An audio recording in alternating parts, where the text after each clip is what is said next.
had always believed the universe was cold, vast, and indifferent. That belief ended the moment I stepped onto the floating palace of the Vyrelians, an alien civilization so advanced that their technology seemed almost magical, their cities defying gravity, their architecture composed of shimmering crystal and living energy. I had been invited, or rather summoned, by Queen Solara, ruler of the Vyrelian Empire. Officially, it was to discuss the diplomatic status of my home planet, Earth. Unofficially, I had no idea what to expect. The palace was massive, corridors twisting impossibly, walls glowing with colors I couldn't name. And somewhere within it waited the queen herself. The guards led me to a room that seemed empty at first glance. Elegant furniture floated above the floor, and soft light refracted across translucent walls.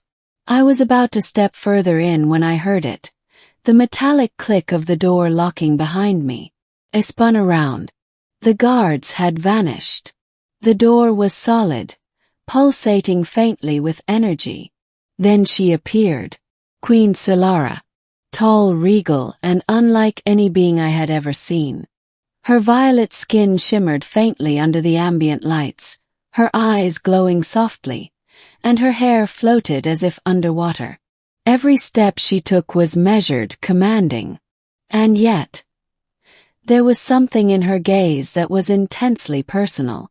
"You will stay in my chambers tonight," she said. Her voice was musical, but there was no room for argument. "The door is locked. You will not leave." Froze. I'm here for diplomacy." Diplomacy can wait," she interrupted, stepping closer. "Tonight you will be with me." My pulse spiked. The words were clear, deliberate, and final. There was no malice in her tone, only an authority that brooked no challenge. And yet there was curiosity, almost softness, behind her gaze. "Why?" I asked, voice barely more than a whisper. "Why me?" Her eyes studied me carefully, and for a moment, the distance between monarch and guest disappeared. "Because," she said slowly, "you are the first human I have ever encountered who does not fear me. You are the first to meet my eyes without flinching, the first to stand with honesty, not pretense." I swallowed, unsure whether to feel honored or terrified. "I am not like the others you have met," she continued. "Most quake at my presence. Most fall into the trap of polite words or flattery. But you are different. You are human and yet somehow real." I opened my mouth to reply, but the words caught in my throat. It wasn't just the authority in her presence. It was the expectation. The air itself seemed to shift around her, bending lightly, as if acknowledging her will. Then she gestured to a floating chair. "Sit." I did hesitantly. The chair hovered to meet me, aligning perfectly with my weight. She remained standing close, observing me. "I will ask again," she said. "And this time I expect an honest answer. Why are you here, human?" I came to negotiate," I admitted. "Earth wants to establish trade relations, avoid conflict, maybe learn from your advancements. I didn't know I would be here, alone with you." She smiled faintly, a gesture that softened the sharp angles of her face. "And yet here you are, alone with me. Perhaps this is fate." I blinked. Fate. That sounded absurd. A human diplomat, here in the private chambers of the Vyrelian queen, and she speaks of destiny.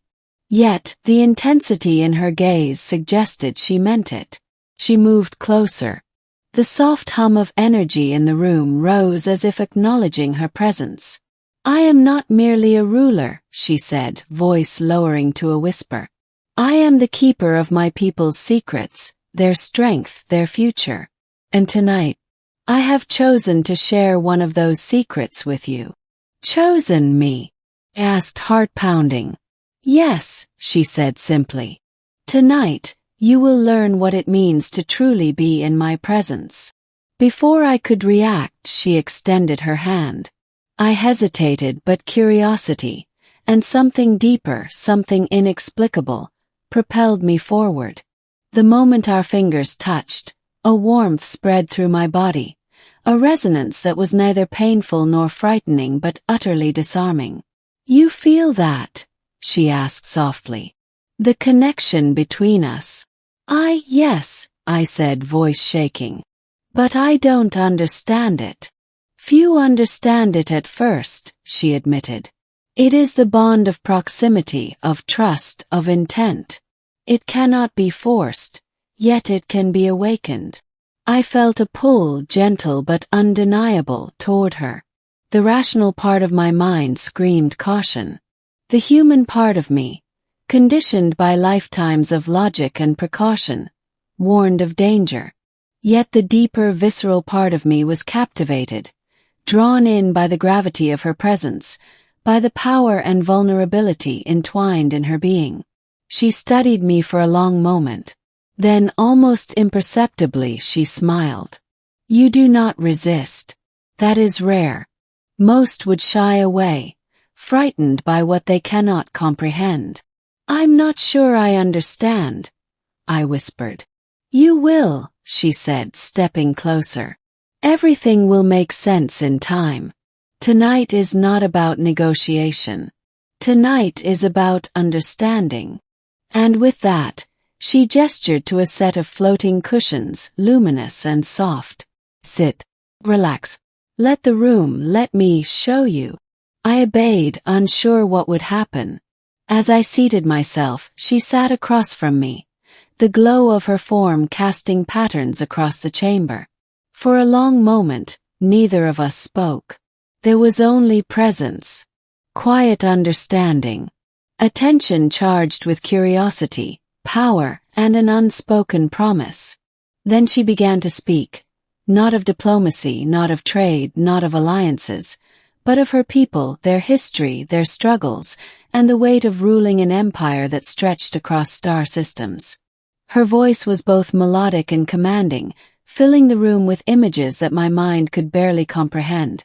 Cities that floated on oceans of light, armies that wielded energy like a tangible weapon, civilizations that existed in harmony with sentient stars.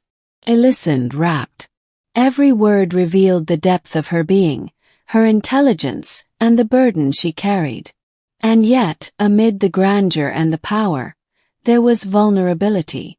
A humanity, or perhaps a Vyrelian equivalent, that resonated with me more than I expected. Hours seemed to pass in minutes. The chamber shifted subtly with our presence, adjusting light, energy, and even temperature to our comfort. I began to feel a strange peace, the initial terror of being locked in a room replaced by fascination and a growing connection I couldn't name. Finally, she leaned forward, eyes locking onto mine. "Do you understand now, human? The door is locked not to trap you but to protect you, to give you this moment, unbroken, untainted by the outside world." I swallowed, realizing the truth in her words. The room was more than physical. It was an experience, a moment outside time, created for understanding and trust. I think I do," I admitted. "But why me? Why choose me for this closeness?" "Because," she said softly, "you are capable of seeing beyond power, beyond fear. You are not dazzled by titles or authority. You see me as I am." Her gaze held mine, unwavering. In that moment, the tension and uncertainty melted. The room was no longer a prison. It was a bridge, between species, between worlds, between two beings willing to meet in honesty and trust. I found words at last. "Then, I am honored." She inclined her head slightly, a gesture both regal and intimate. "Then accept the night as it is. Learn, observe, understand. And in the morning we will unlock the door, not because it was ever meant to imprison you, but because our time together will have changed you as it has changed me." And so we spent the night not in fear, not in conflict, but in shared understanding. She showed me her culture, her people, and her perspective of the universe. I shared stories of Earth, of human resilience, of hope and folly. We debated, laughed, and quietly acknowledged the unspoken bond forming between us. By dawn, the energy in the chamber shifted subtly. The door unlocked on its own, but neither of us moved immediately to leave. There was a mutual recognition that what had occurred could not be undone. That in these hours a connection had been forged, an understanding of trust, power, and presence that transcended words. As I stepped toward the exit, she rose and placed a hand gently on my shoulder. "You are free to leave," she said. "But know this. The door remains open not just tonight but always.